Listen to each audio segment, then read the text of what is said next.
Hello and welcome back to this week's episode of the Draw Pod. It's me, your host, Elyse. In this episode, I'll be chatting while doing a drawing in my sketchbook of some plants, and the title is Thankful We Are Indoor Plants, because I was inspired by the current situation happening in Texas right now, and I guess across a lot of the country. There's still snow outside. There's been snow outside for several days now. It's pretty wacky, pretty crazy. Before I get into talking about that more, though, if you're new here, this is a visual podcast where I draw something and chat with you as I go. You really don't have to watch the video to know what's going on, and if you prefer to listen to it on a podcast app, it is available everywhere. If you want to watch the YouTube video, though, check out my channel, linked in the description of the podcast. And if you would like to see the final image, check out my art Instagram at Elyse_draws, and that's always linked in the description of the podcast. Okay. So, a lot has been happening this week. I've been staying completely inside for the past 4 or 5 days now, I think. Pretty wacky. Just to let you know, if you're kind of new here, what the format of this episode is before I'm going to eventually get into talking about some art things, art ramblings on my mind this week. But first, I usually do 3 segments, which are a life update, artist of the week, and a book update. So yeah, back to life update, talking about the snow. And I apologize if you hear any background noise. It's me and my parents in the house cooped up together, so there's not much I can do about it. Anyway, the snow here has been crazy. I am safe. My family is safe. We are very thankful to currently have power, but it did go out a few times over the last few days, but we've had it for a consistent amount of time now, which is good. So I'm hoping it stays that way, and I'm very thankful that that's been the case. Austin's now on a boil water order, so if we want to consume any water, we have to boil it first or before we use it. So that is interesting. And it's an experience. It's very cold. So the snow, I wish it would melt. I wish it would go away. The snow has not been magical or fun, really. I mean, the first day that it was here, it was kind of neat seeing everyone's, some people had their skis out, snowboards out, going down these big hills, which did stink, I guess, because you don't have a lift, like a ski lift in Austin. But, so that was funny the first day. Every day since has been just felt like an eternity, but also it kind of goes by fast. But yesterday I had a job interview that was supposed to happen, and it had to be postponed because the company that I was working with, or that I'm interviewing with, is in San Antonio. San Antonio, much like Austin, is also dealing with blackouts and everything is chaos. This whole week has just, the snow has put everyone's life on hold for this whole week. So, but yeah, as for the snow, I'm doing okay. Just a little cooped up, but thankful to have a home and to have electricity. I finished a journal, and I'm really upset about it because I haven't been able to write about this experience. I mean, I definitely could if I wanted to, but I finished my journal on I think February 15th, and I ordered a new journal a few days ago, and guess what? Snow. No delivery trucks are coming in at all. So I have no way to document this snow experience in a journal unless I want to write something and then tape it into my other journal, but it'll be fine. But I'm always proud of any time that I'm able to fill up a journal, and I think it's pretty cool that I have fully documented basically my everyday life from, let's see, I mean, I used to journal a little bit earlier on in my life, but it was pretty inconsistent. But I have pretty much daily documentation since November of 2019. So I've got the whole pandemic recorded in my notes in my journal. So I should be getting a nice blue moleskin in the mail at some point. So yeah. I mentioned job interviews earlier, or I was supposed to have one this week, but that is totally fine. We need to get Texas melted. But I've been having a few job interviews and they've been going well. So just wanted to throw that in there for those following along to hear about my career development. So I'm pretty pleased with that. I really want to do, my goal is to always try and do about 20 hours of professional development over 2 weeks, in between like the time that I talk to my mentor. And that's probably not going to happen this week due to the weather. And I didn't post a YouTube video this week, which I'll get to. So it's been strange. We've had a lot of time at home, a lot of time cooped up, but I've also been feeling so exhausted. So I will probably try to do a little bit of professional development tomorrow, on Thursday, and also on Friday. That should get me a little closer to my goal, but honestly, don't know if I'll be having a phone call with my mentor this weekend to actually talk about it. So everyone gets a pass for this week. I skipped an upload date this week. This is the last major thing to update you on with my life. Pretty wacky, because I had been consistently uploading videos since maybe May, I would like to say, is like when I got onto the schedule and I continued with it. And it really is lame because I, say in a lot of my job application things and my cover letters, like, I haven't missed a scheduled upload date in the whole time that I've been making videos. And that is true until now.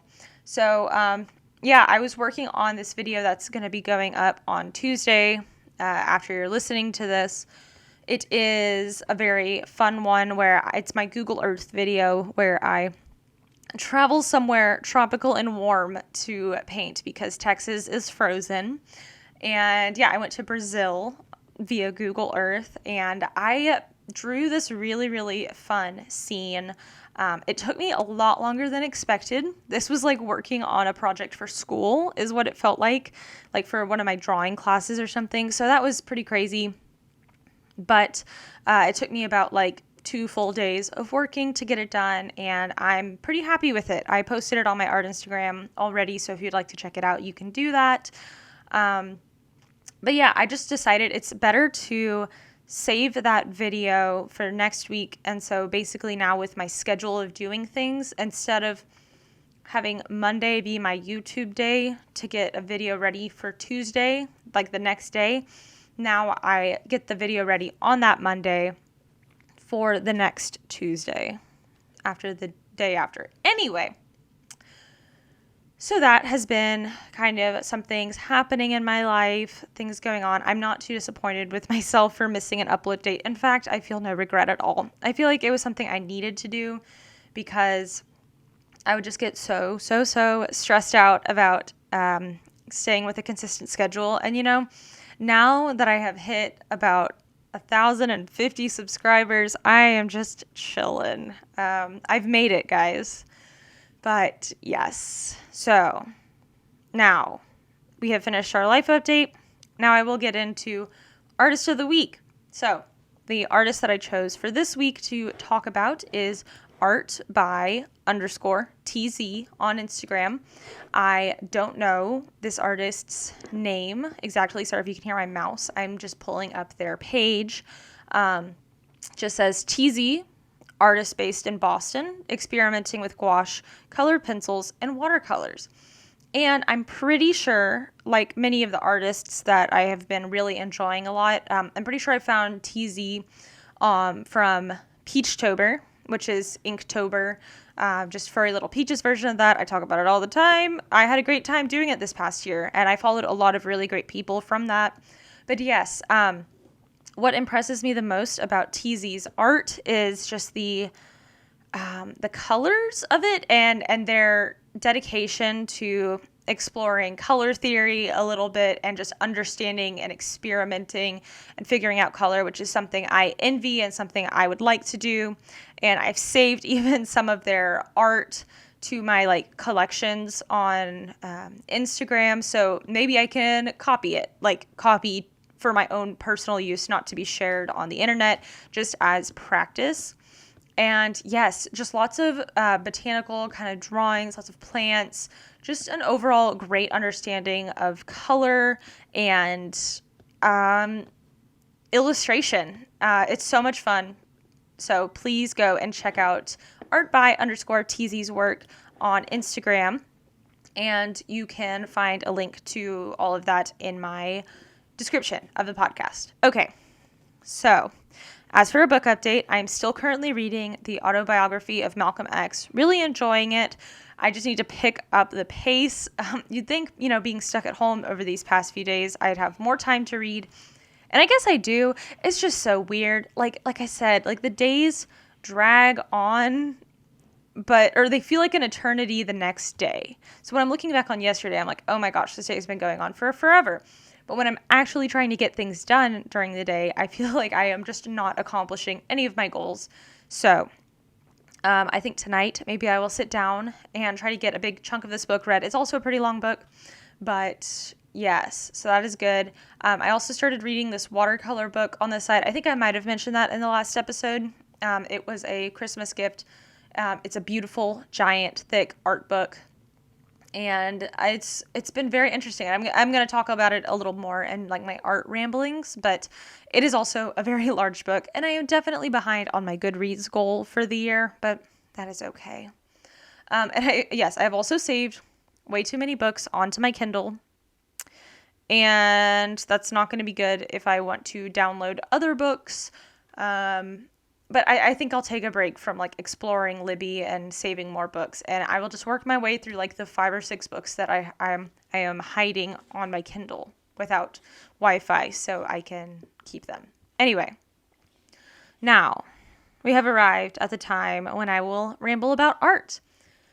So I mentioned that I wanted to talk about the Brazil painting that I'm working on, but I did finish it finally, and it was so much fun. I just want to walk you through it a little bit, even though there will be a video up soon. But basically, I pulled a bunch of screenshots from different places around Fortaleza, Brazil, which I think is in northeast Brazil. Northeast Brazil. And I just kind of collaged them all together. That's something I really enjoy doing, is not just like choosing one scene and drawing that. I like taking, I guess it's called like little vignettes, and putting them all together into one really sprawling scene. I used my watercolor sketchbook, and I don't even know the total length. It might have been like 16 inches or something. Really long, very much a panorama. And yeah, it took me, so the sketching didn't take me that long, but then I had to ink everything, and that's what took me a super long time. Then I went into watercolor it, and then that's its whole thing, because I'm like, do I hate it? I kind of hate it. Oh no, blah, blah, blah, blah, blah. How will I save this so it looks good for my video? Which doesn't really matter, and that's something that I've had to separate myself from recently, like with this art that I am doing in the video.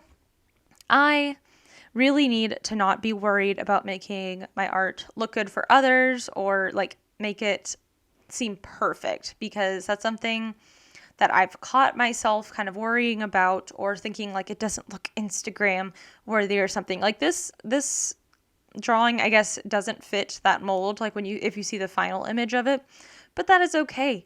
I need to be fine with that. I'm making art for myself. I'm learning, I'm growing. That's the point of sketchbooks. I preach this, and I need to constantly remind myself of that as well. So, yes. So, but anyway, the Brazil painting though did turn out really good. So I cannot wait to do more of these. It felt very good. It kind of felt like home, not like Brazil, but like doing this type of work where I'm spending a ton of time just like inking a scene.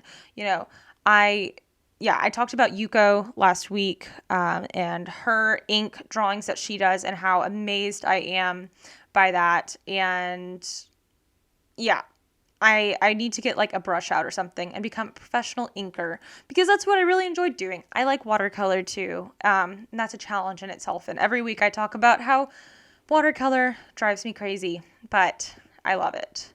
Let me see. The watercolor brush that I've been using also is fabulous. I might have also mentioned this last week. It's the Princeton Aqua Elite brush. It is the more expensive one. It was around like $20-something, but it goes to like a really fine tip, so you can get, it's like kind of what you use for inking brushes, where you can get a thick brush line, or you could get a really, really tiny, tiny, tiny line with the same brush. So pretty useful, worth the money. And I've been enjoying it. Another thing, art thing, separate, kind of shifting gears, but also on the topic of Instagram art. Instagram is frustrating me. So I have been reading things about like social media, like articles about how to be a social media manager, blah, blah, blah, blah, blah, keeping up with industry news. And basically, there's like Instagram, which it does drive me crazy too. I feel you, Instagram. Instagram is mad that people are posting TikToks onto Reels, which like I totally agree. I think it just doesn't look good. It feels a little what's the word? Like, I don't know. It's not trashy. It just feels weird and it feels wrong, and I can understand why a brand would be upset if someone was just recycling their content from another app with a clear watermark on it for their app. And so Instagram has come out recently and said that they will no longer be promoting Reels that have that watermark on it or just are clearly taken from TikTok. And also I will mention Instagram absolutely stole Reels, like the concept of it, from TikTok. You know, I have to make sure that I'm aware of this. But Instagram stole stories. They're doing their own thing. They're an interesting platform. I use them though, and I only really use Reels because TikTok is bad for my brain. I love it too much. Anyway, so they're saying that they're no longer promoting TikToks, like clear TikToks on Reels. So I'm like, okay, Instagram, I have never posted a TikTok onto my Reels. And I make a bunch of Reels content. I use the app and the Reels editor. Tell me why y'all aren't promoting my work, my Reels. They're very well done. They're very fun. I would love to watch my own content. So, yeah, that was just me wanting to rant a little bit about that. Reels are still super fun to make though. I really enjoy them. So I probably would do well on TikTok, but I just can't be on TikTok. But yeah.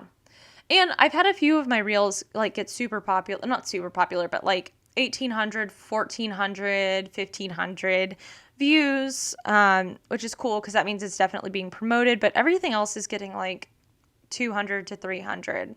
I'm like, okay, come on. I'm original. Support me, Instagram. Anyway, I'm going to still keep making them. So, the last kind of thing I wanted to talk about was my learnings about art and specifically watercolor that I've been doing. As I mentioned, I have been reading this book on the history of watercolor, which is very fascinating. So, watercolor, I'm not going to like give you the full history because I haven't even made it that far yet. But I'm still definitely in the beginning, and they are talking a little bit about how like watercolor is made and the origin of like the actual paint. But also as how it emerged into being a genre and as something kind of more accepted.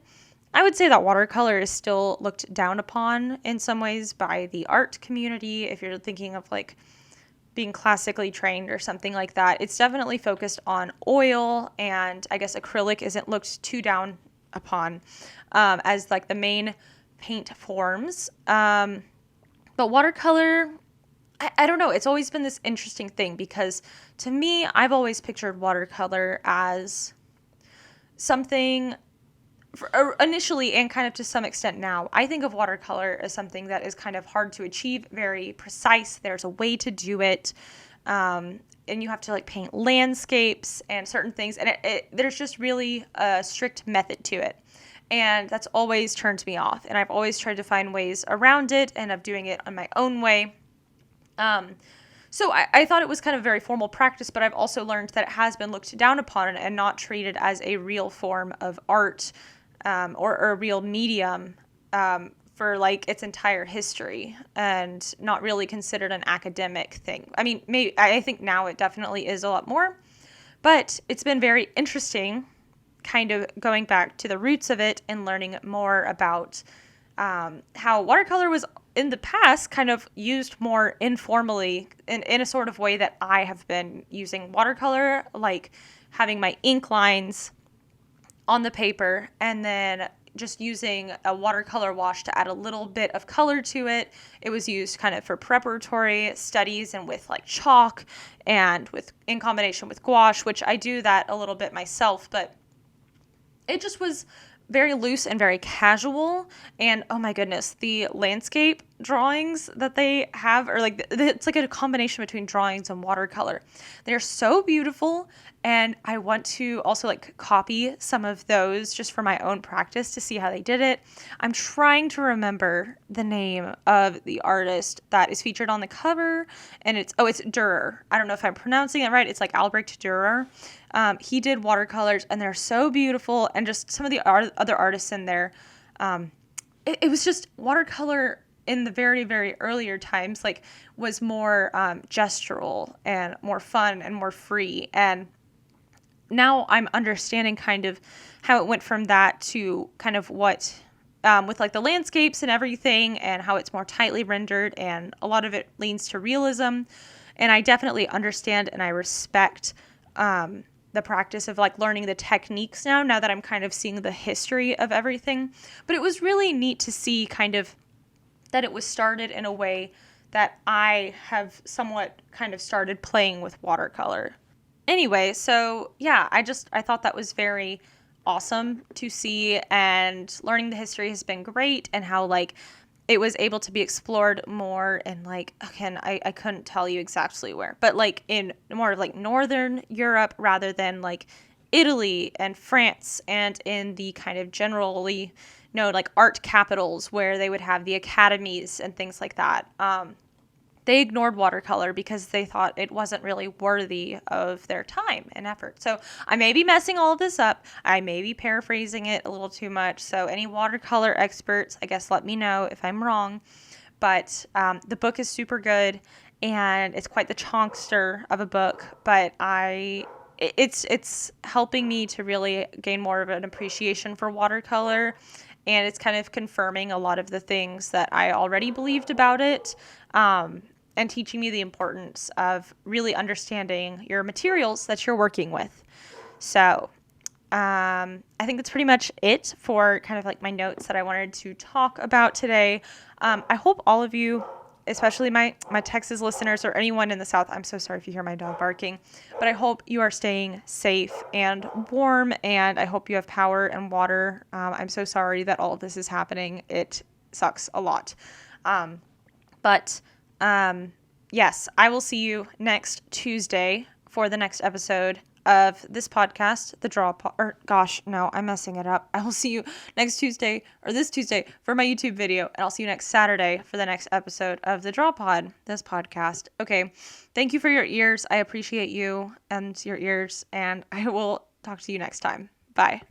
You can really tell, I guess, how this weather and being inside this whole time is really getting to me and my brain. Okay, bye.